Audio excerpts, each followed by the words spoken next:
Motherhood and family dynamics when you have a neurodivergent child is very different and sometimes complicated. But beyond that, I think something that maybe people don't realize is that when you have several children, some of them being on the spectrum and some not, that adds an extra layer.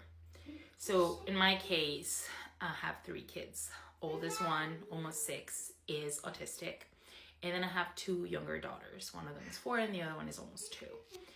And both of them are neurotypical. And what does this mean? Obviously, it means that the way I parent has to be adjusted sometimes for some of them. Obviously, I'm the same mom to them, and I try to have the same morals and ideas and rules. But the way I approach things with an autistic son has to be different, just because the way his brain processes things is different. And this can be difficult. It can be difficult, to explain to my other 2 daughters who are still little and are learning. It's difficult for me to adapt and have to make the switch right away. But it also affects family dynamics a lot, because something that I think is really hard is that we have to split a lot.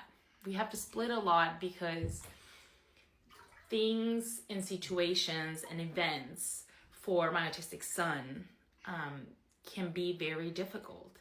They throw him out of his routine. It's environments that are very overstimulating for him, or they're simply not something that he enjoys or that we can enjoy as a family. So a lot of times we have to refrain from those things. But as parents, we also have to acknowledge that my other 2 daughters might want to experience those things, like a birthday party or going to a restaurant or going on a certain trip or being, at the movies or somewhere that can be very overstimulating for my son. And so in those instances, because we don't want our daughters to miss out on those things and we want them to be able to enjoy all those things, we split. So a lot of family vacations have to be split up.